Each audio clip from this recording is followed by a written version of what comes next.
First off, Stoneridge is committing to helping our clients whether they continue to keep GP on premise, move to the cloud, or move to Business Central.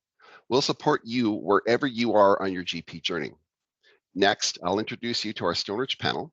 The panel will provide expert advice on how the cloud will help your business, provide more insight into the costs of keeping your GP on premise, and leverage the value of the power of the Microsoft stack, as well as exploring alternatives to Azure. Finally, we'll wrap up with a call to action and the next steps with your GP journey. First off, I'd like to introduce Kerwin. Kerwin is a senior solutions architect on the cloud services team located in Vancouver, BC. Kerwin has been supporting the enterprise mindset for clients of all sizes across a broad spectrum of industries. Paul is our solutions architect on the client experience GP team. Paul is in Winnipeg, Manitoba, and has been with Stoneridge for 12 years. Tracy is our client success manager. She's located in Maple Grove, Minnesota. After starting as a BC functional consultant, she moved into client success and continues to champion our clients' needs and connect with the people she supports every day. And finally, I'm Glenn. I'm the GP team manager on the client experience team located in Vancouver. I've been with Stoneridge for 1 year now, but I've been supporting clients in the IT sector from the small to medium to enterprise level across Canada and the USA. We hope you'll enjoy this roundtable conversation with our panelists. Let's begin with Tracy.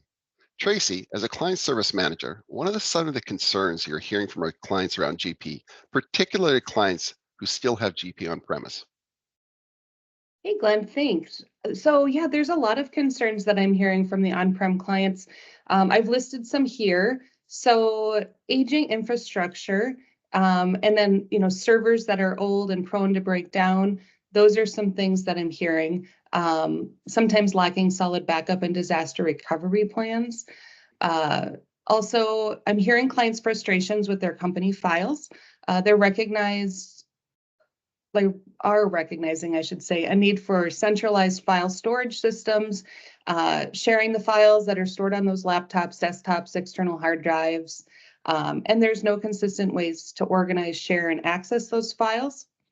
Also, user accounts. Clients are wanting to simplify user accounts and passwords and have that ability to enforce security policies and compliance standards and monitor activities and behaviors. We're hearing more and more concern about ransomware attacks that encrypt files and require payment for decryption. Clients without that backup plan are at risk. And that goes hand in hand with clients' desire to improve system security and protect data and network from cyber attacks and unauthorized access. I would say overall, we're hearing clients' desire to access their technology deficits and prepare to scale their business. They're going through that practice of identifying and addressing the gaps and the weaknesses in their IT environments. The successful clients are addressing those gaps, protecting their data, taking those precautions to back up and organize their data. If you see yourself in any of these concerns, I think this conversation will really help. Thanks, Tracy. Paul, in follow-up to Tracy's comments around the concerns clients have around keeping GP on premise, what are some of the costs that clients are seeing in keeping their GP IT infrastructure on premise?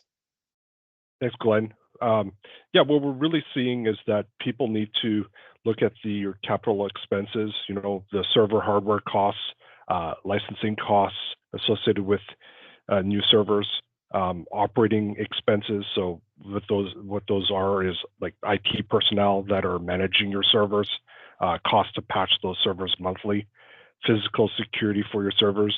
That means access or restricting access to your servers in your server room. The time it takes to purchase and update and configure those servers is obviously an important factor. And then hardware costs to keep those servers up and running, switches, UPSs. And then also looking at depreciation of existing servers.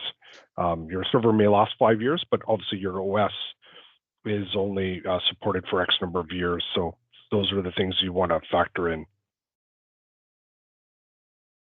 Appreciate that insight, Paul. Kerwin, you've been working with clients with their journey to Azure for several years now. Can you tell us about some of the many benefits of moving to Azure? Absolutely, Glenn. Thanks for asking and requesting that. I think from a four primary things that I'd like to share are scalability. So as your resources change throughout the course of a year, for example, if you were seasonally employing folks, summers, winters, high, higher production times, that type of thing, it can grow with you at that rate. Whether it is, as I mentioned, seasonal, or whether there's just a need for data and storage as you grow. So from a scalability perspective, I think that's extremely important. From a cost-effective perspective, you'll only pay for what you consume. So as you have those changes, whether scaling up or scaling down to meet your organizational needs, you can do that. The enablement of a modern platform, which helps with sustainability and future proofing. The upgrades and patches to your operating systems can now be done in less time and can be automated. And a security perspective, that's actually very important too, right? So identity management is now at the forefront, as well as role-based access control. So with Entra, formerly named Azure AD, you can actually start working through some of the items that Tracy was mentioning that she's been hearing. And centralized management. So both of your users and your resources, all of it can be done from one centralized location, saving time and making sure that your environment is running as you need it to. Kerwin, can you expand on how this helps with server updates and potential outages? Absolutely. So with moving to Azure, the platform that you run all of your services on, you no longer have to worry about that operating system update. It'll be part of your subscription within Azure. So what that means is it'll reduce your downtime and your outages, so that when you go to do any sort of an update or a change to your to any of your services as you need to, it'll be a much shorter window of time and can be calculated in terms of proactively preparing for them. So how will moving to the cloud help with uptime and server resiliency? That's a great question. Because as I've been talking about that, I'm sure that question's crossed a couple of people's minds. So we're looking at high service availability. So Microsoft provides redundant nodes, which really sounds like sort of nebulous, but the reality is what they do is they've got clusters of your data, which are encrypted and specifically dedicated to you and your organization. And what that means is, as any of the automated updates I was talking about on the platform, as those happen, as the user or the organization, you never see that. So that you're always on the latest and greatest, which is fantastic. I guess in short, we could call it, an active, passive. So there are essentially three copies floating around, two which are running readily available, and a third one which is in a passive state should the first two have any issues, which to this point in time is highly unlikely. So your data is natively replicated in the environment to ensure a high level of business continuity with those multiple accessible copies. The beauty of it is you don't have to do anything about it. Microsoft takes care of that for you. So Kerwin, will moving GP to Azure enhance clients' access controls or mitigate things like breaches? Actually, both.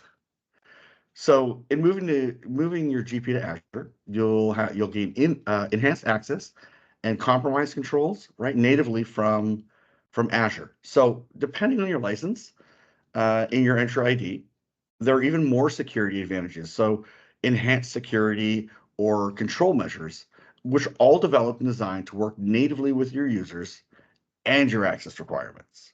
So you can literally go down as granular, and it's relatively painless. It's so as a subscriber within the Azure environment, you have the advantages of the uptime I mentioned a moment ago, right? Which literally translates to a reduction in downtime any sort of power outage, for example, those types of things. And then you add on top of that the granular controls on access and permissions as who is to see what and where, right? With logic controls for reasoning as to why they should see that data. And then from a compromise control perspective, I'm sure many of you have heard this before, but it is true. Microsoft spends over $1 billion a year in their security infrastructure just to make sure that you have what you need to secure your environment and your users. So thanks for that, Kerwin. Can you now tell us a bit more about how Azure will help grow and scale our clients' business? Certainly. So as services in the cloud leverage that high availability I was mentioning, right? That redundant infrastructure.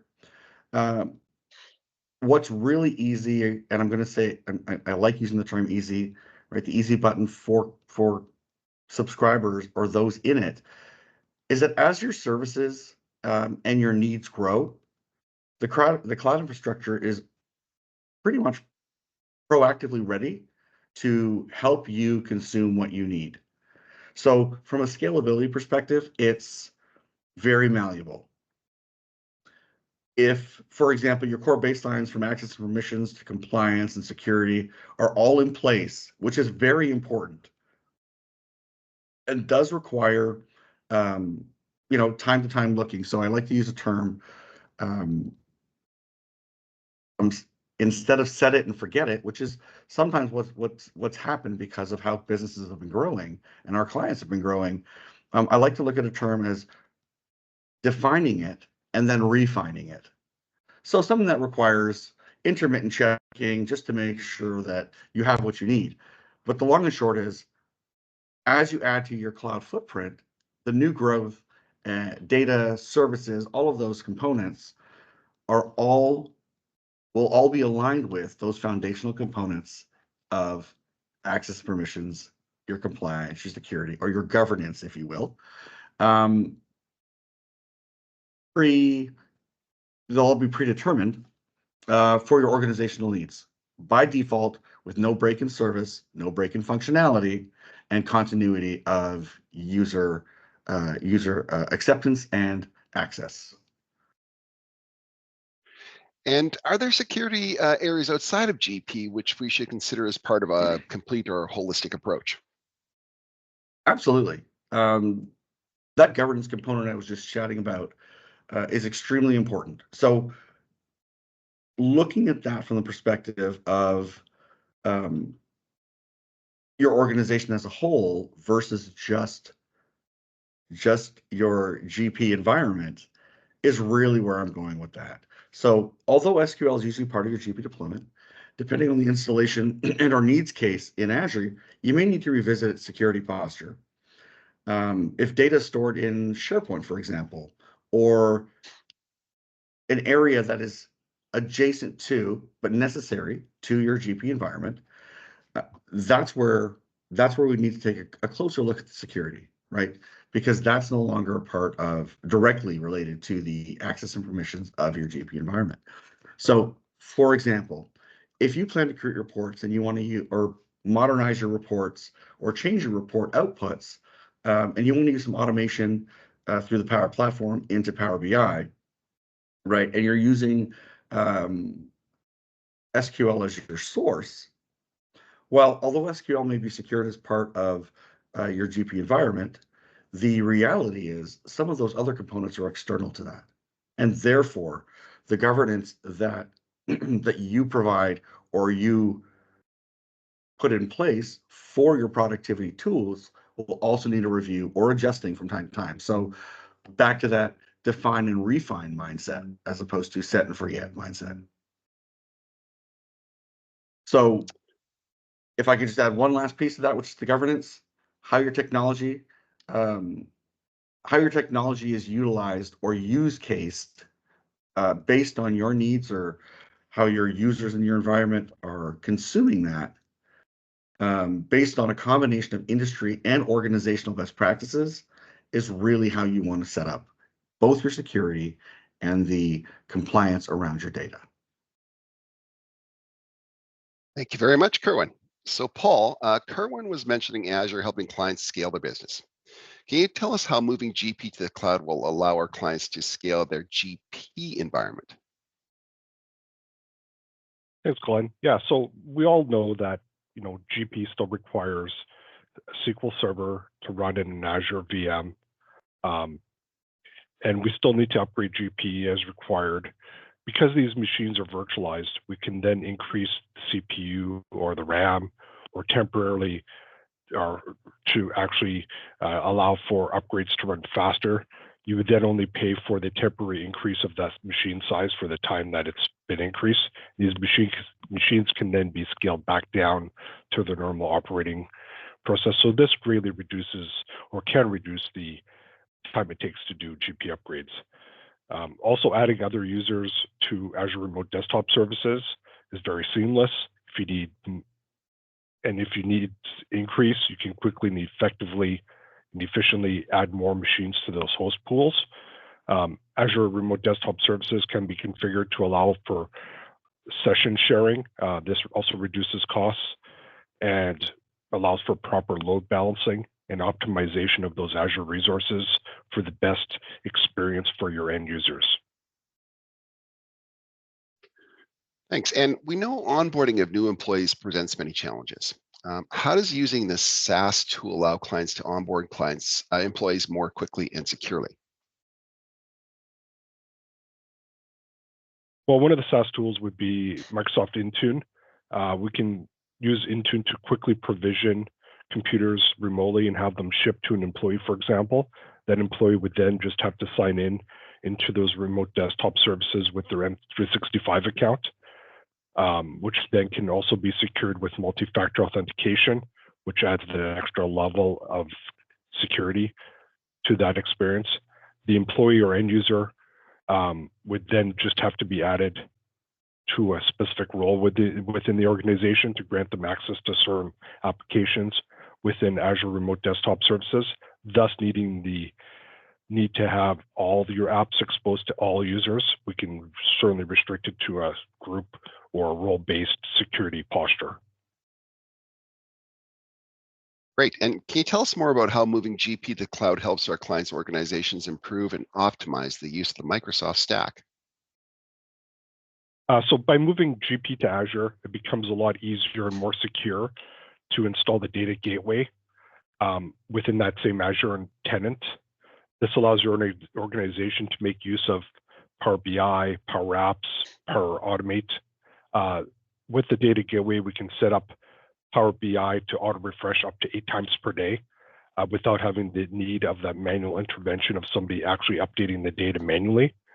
We can also use a Power App, which can then read or insert data directly into the GP system. Example would be a Power App that would allow for stock counts to be done more quickly and effectively using a Power App. We can also use Power Automate and do approvals. This is a lot more flexible and powerful than just GP workflows. Now we can then leverage external applications or messages through Teams and those types of things through a workflow approval process. Thanks for those insights, Paul. Tracy, what are some of the considerations, particularly cost considerations, in moving to the cloud? So I would say that there's surprisingly few cost implications for moving to the cloud. Like we've touched on, there's less hardware and soft expenses. For example, there's no physical servers to replace, no cost of server rooms now. We have the ability to streamline dedicated resources, so allowing those internal resources to be focused on value-added tasks instead of maybe patching servers. And then the cost of VPNs are reduced. Existing licensing are used, or licenses, I should say, are used, and there's no additional cost for licensing. So GP on-prem follows that Azure environment. There are some costs to consider, of course. The cost of services to performing the upgrades, both internally with your organization and with the partner. So you've got your resources in-house. They're going to have to do some data cleanup. It's a good opportunity for that. And they'll obviously need to perform quite a bit of testing throughout the upgrade process. There's costs of a good partner, like partner resourcing to guide the process, perform the actual technical upgrade. The GP modern life cycle continues to require annual upgrades, but upgrades, I think, like we've said, can be done quicker. So, and then finally, we should consider the cost of Azure consumption. So Azure virtual machines have monthly consumption fees and operate typically 24 hours a day. There are discounts when we lock in for 1 year or 3-year terms. Those are called reservations. And then there's also things like nonprofit pricing that are available within Azure. So Tracy, we've been talking a lot about moving to Azure. Are there alternatives to moving to Azure, and what are they? Yeah, so 2 that we talk about a lot at Stoneridge, Ningevity and D365 Business Central for the small medium business group. Ningevity, I've got a few slides here. So that's a great solution for smaller companies with under maybe 10 users. Once you get to 10 users, the price evens out with Azure from what we see. They have a product within Ningevity called Powered GP Online that uses an RDP to log into a server, so there's no VPN needed. GP looks the same, so that's a plus, but it has a bunch of added features to make it faster and easier to navigate. They have an option to bring your existing GP license over as well, so licensing can just be continuous. And also there's options for bundling ISVs like Rockton and SmartFill, Notice, but all of your ISVs that you have now can be used. You also get access to what's called Powered GP Power Suite, which brings additional applications for things like banking, financials, connections, and many more things. The pricing model for Ningevity is to pay a setup fee and then a monthly subscription cost. So again, good for a smaller customer. Of course, moving to Business Central is an awesome option. It's a net new implementation, so that means you're starting fresh with a scalable system. You're eliminating the need for server patching as updates are managed by Microsoft, and you ensure 24/7 access from any device. It's flexible, customizable, supported by a vast community of developers, integrates easily with external applications, and has what we would say superior manufacturing and distribution capabilities compared to GP. So it's something to look at. Additionally, I would say it leverages the Microsoft Power Platform really well. So exciting things are happening when we integrate Power Platform and Business Central. The pricing model for BC is subscription-based, and the implementation and the support of a good partner. So it's very customizable, so that partner relationship is really what we think is a good thing.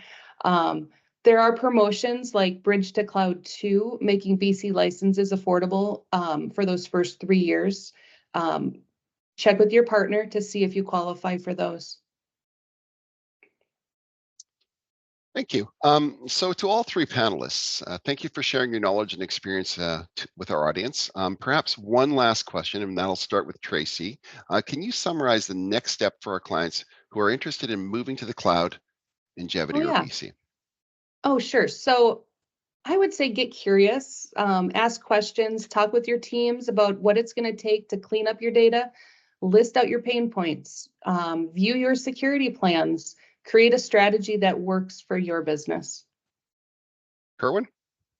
Absolutely. Following on those same coattails, I do like the get curious part, because there are so many things available to make client environments better and more productive. I'd say look at your current workloads, gather stock of what they're currently doing and what they're expected to do.